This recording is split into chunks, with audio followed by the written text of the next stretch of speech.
Assalamu alaikum wa rahmatullahi wa barakatuh. Welcome to Amazed by the Quran, a series in which I try to share with you things I find amazing about the Quran. Continuing on the subject of plurals, this is the last session I'll have with you guys about plurals. I'll actually have a further conversation with you about skies. I mentioned this in a previous session where I talked to you about the difference between sky and skies. And I told you that sky in the Quran is actually limitless. Whatever lies above is sama. And a limited term is samawat. There are two ayat that are very similar in the Quran. One belongs in the 3rd surah, Ali Imran. The other belongs in the 57th surah, Hadid. Now I'll read the ayah in Arabic and I will also translate it for you. وَسَارِعُوا إِلَى مَغْفِرَةٍ مِّن رَبِّكُمْ وَجَنَّةٍ عَرْضُهَا السَّمَاوَاتُ وَالْأَرْضُ أُعِدَّتْ لِلْمُتَّقِينَ. Rush to the remembrance or to the forgiveness from your master. Rush to forgiveness that comes from your master. And rush towards a heaven, a Jannah, a garden, whose size is the skies and the earth. Now I'd like you to remember this part. What is Jannah's size compared to, heaven's size compared to? The skies, plural, the skies and the earth. It has been prepared, أُعِدَّتْ لِلْمُتَّقِينَ, for people who are cautious. Okay, so in this ayah, what is the size of Jannah compared to? It is the size of the skies and the earth. And I'm reminding you again, skies are limited. Skies are limited. What's unlimited? Sama, sky. The singular is unlimited because it's whatever lies above. It's not limited to 7. Now, the other ayah, this belongs to Hadid. سَابِقُوا إِلَى مَغْفِرَةٍ مِّن رَبِّكُمْ. Race.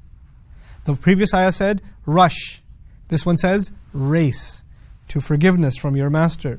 وَجَنَّةٍ عَرْضُهَا, and a garden whose size كَعَرْضِ السَّمَاءِ وَالْأَرْضِ, is something like the size of whatever lies above and the earth. Wait, one was the size of Jannah that you should work for is equal to the skies, plural. This one, the size of Jannah is close to, it's something like the size of whatever lies above the sky. Meaning the sky is bigger this time. The sky is bigger this time, it's whatever lies above. So how come one Jannah is compared to a smaller space and the other Jannah is compared to a bigger space? How does that work? And the other one, it was an equality. In other words, its size is the size of the skies and the earth. This one is, its size is nearly equal to whatever lies above, but not quite. It's not equal. Okay? The awesomeness of these ayat, first of all, is that one Jannah was prepared for al-muttaqeen, for people who have taqwa, people who are God conscious. And it's not the only quality. الَّذِينَ يُنْفِقُونَ فِي السَّرَّاءِ وَالضَّرَّاءِ, the people of God consciousness who spend when it's easy and when it's difficult. وَالْكَاظِمِينَ الْغَيْظَ, and people who suppress their anger. وَالْعَافِينَ عَنِ النَّاسِ, and people who pardon others lovingly. Whoa, وَاللَّهُ يُحِبُّ الْمُحْسِنِينَ, and Allah loves those who excel. Wait. So this Jannah has been prepared for the God conscious who spend when it's easy or difficult, who also suppress their anger and lovingly pardon people and excel. Is that everybody? That's actually a very limited number of people. I mean, you could be God conscious but not spend. But being God conscious and being someone who spends, or maybe spending secretly and openly, whoa, that's even less number of people. On top of that, okay, you're God conscious, you spend and you suppress your anger, now there's a lesser group of people. And on top of that, you pardon others, willingly and lovingly. Whoa, that's even a lesser group of people. And on top of that, you excel in everything you do. Whoa, that's a really limited number of people. You got it? Now, when he talked about that Jannah, you know what he said? Its Jannah is actually lesser in size because you don't need that much space for those lesser people. It actually restricts the population that will enter that Jannah. So samawat, the skies. But the second Jannah, he said that it can be compared to a much larger sky. The sky, everything that lies above, it's much bigger. So I ask myself, wait, so the second Jannah is being compared to much bigger real estate. If it's more real estate, it means there's got to be more people in it. So who is this Jannah prepared for? Listen to this carefully. He says, أُعِدَّتْ لِلَّذِينَ آمَنُوا بِاللَّهِ وَرُسُولِهِ. It has been prepared for those who believed in Allah and any or all of His messengers. No other condition. No other condition.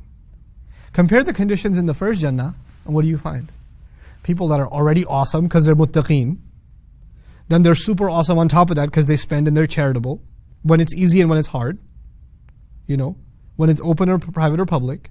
Then on top of that, they forgive and they suppress it. Oh my God, these are amazing people. They have special real estate. But much wider doors of heaven have been opened. And the only condition God places on these people is, so long as you believe in Allah and His messengers. Look at the word messengers. Because you know what that does?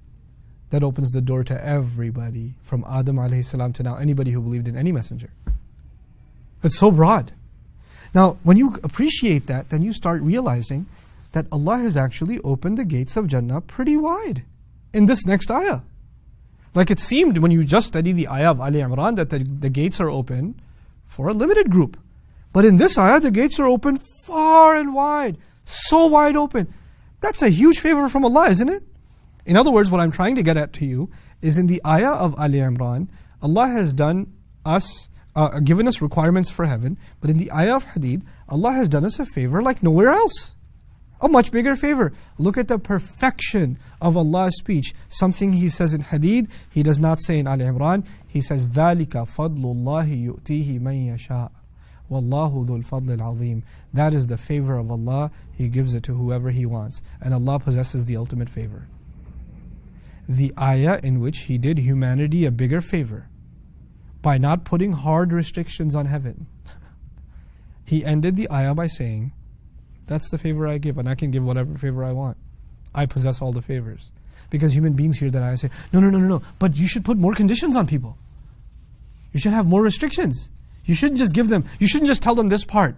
There should be more things that are said, and they pray and they do this and they do this. And I'm not saying you shouldn't do any of those things, but Allah is opening that door because He wants to give hope. You know what I'm reminded of?